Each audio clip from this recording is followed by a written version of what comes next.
Okay, this is from the website Brightside. 17 movies that failed at the box office, but are now considered modern classics. Okay. So that's an odd number, 17. Right. I don't know. Whatever. Did you just not go far down on the page? No, there was a title, 17.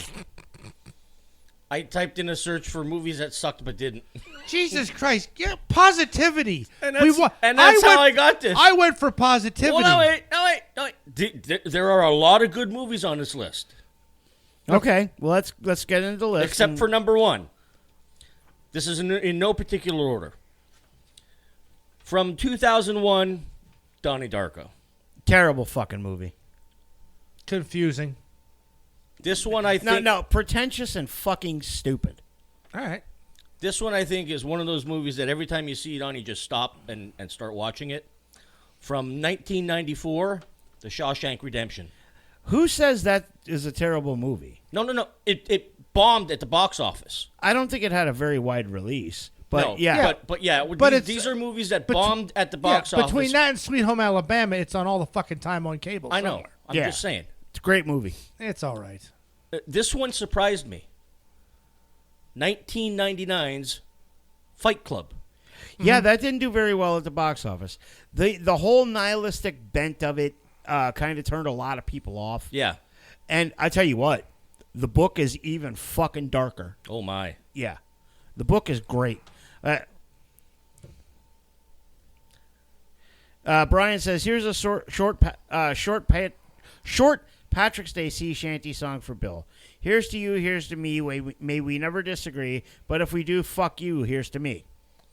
You know what? That's his theme right there. His fucking theme. It could be. Next movie. Number 4, 1989's Heathers. That didn't get a very wide theatrical release. So this list is kind of flawed because some of them were like, it's not like they were mass released films. Okay. But I do know that I know that Christian Slater got slack because he channeled Jack Nicholson. Oh yeah. Oh, absolutely. This next movie, I love it. 1982, Steve Carpenter's, or is it Steve Carpenter? The Thing? John Carpenter. John Carpenter, that's it. John Carpenter. The Thing. All right. Decent movie. It's a good movie. Number 6, from 1982 as well. Blade Runner. Blade Runner's, I tried watching it. I didn't like it. Like I said, you either love it or you hate it. It's one of those movies. It's not the best. Number 7, and this was on my list from last week. 2010, Scott Pilgrim vs. the World. I've never seen that. Yeah, movie. you guys got to see that I've movie. never it's seen fucking it. awesome. Yeah. Oh well. Number 8, Okay. from 1998, The Big Lebowski. I was never a fan. Oh, I like that movie. I don't get the love for it. There's some good stuff in it. Buscemi's good in it. John Turturro's good in it. There's some funny stuff in there, but I don't get the crazy amount of love that Dude movie Fest gets. and all that other shit. I don't get it. I don't get it. 1975, at number 9, The Rocky Horror Picture Show. That tanked at the box office, but that is one of the first midnight movie cult classics. Mm-hmm. And if you've never seen the Rocky Horror Picture Show in a theater at midnight, you're fucking missing out. There's a point where I feel like the 2000s we started losing shit. Oh yeah, we did. We just started losing fun. You know? Yeah. Doug says Steve Carpenter made The Other Thing. Freaking Jimbo. Steve Carpenter. Wasn't he a baseball player? I don't know. Steve Carpenter. Whatever. I can't even stand John Carpenter. I knew who the fuck the guy was. Anyway, moving on. Number 10, from 2012. And I love this movie, Dredd. That was a great movie. Yes. I'm a huge fan of the 2000 AD comics. Mm-hmm. I loved for the campy, nonsensical horse shit that the Stallone Judge Dredd was, I enjoyed it. Yeah. This was not I enjoyed the Stallone it. one. No. Yeah. No, that was a Carl Urban one. This is Carl Urban. Yeah. And this was much more in line with the 2000 AD comics. Yeah, this was... Because, like, the first thing, and from the first time I saw Stallone's Judge Dredd, I'm like, the purist in me was fucking bitching. No, Dredd never takes his helmet off. No, that's wrong. Because in the comics, the only time you ever saw Dredd with his helmet off, it was from the back. Okay. It was like at the end of a shift, he's taking his helmet off and putting it in the freaking in his locker. Yeah. At the Hall of Justice. Yeah. Yeah. No. But yeah, the Carl Urban Dredd was fantastic. The girl that played Cy Judge Anderson was fucking amazing. Carl Urban was great as Dredd. The way that the movie was shot, you get the dystopian feel of what Mega City 1 is like. The only thing they tried to get a sequel off the ground. They even tried to crowdfund it, a sequel for Judge Dredd. For Dredd, not Judge Dredd. Yes. They tried to crowdfund a sequel. It never got off the ground. I would love to see that. I would love to see something where I would almost like to see Dredd the Long Walk. The Long Walk is when a judge retires, okay? Okay.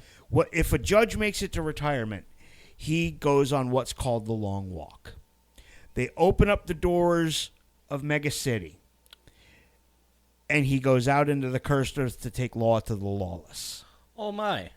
Kind of like when Stallone's Judge Dredd gets shot down on the prison transport. Yes. That's the cursed earth. Got you. Okay. And the Long Walk, in fact, Max von Sydow's character in the Stallone Judge Dredd, he goes on the Long Walk. Because his final request was to spare, or his last request as a judge was to spare Dredd's life. Mm-hmm.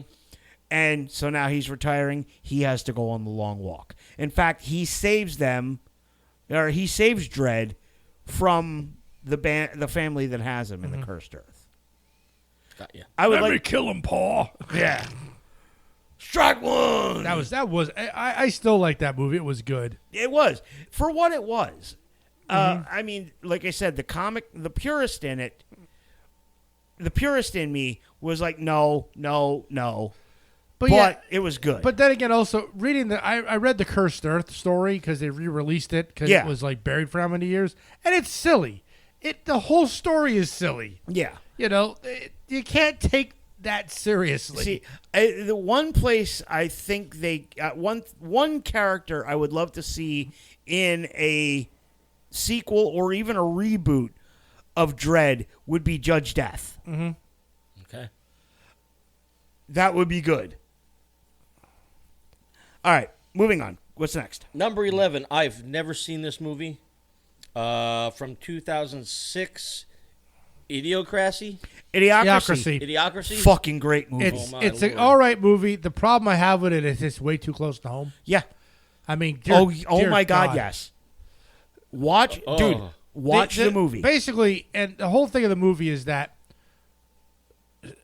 smart people don't procreate as fast as dumb people. So dumb people are going to... They've bred intelligence out of existence. Oh, Yep. Lord. Okay, and Owen Wilson plays a dude from our time, okay, who gets frozen and awoken in the future, okay? Now, you got Hector Elizondo Camacho as the president. It's Terry Crews. Okay. With an M60. Mm-hmm. Shit's fucked up, man. Yep. I mean... Yeah. Oh. A pimp called Upgrade. Upgrade. Grayed. Mm-hmm. Okay? Now,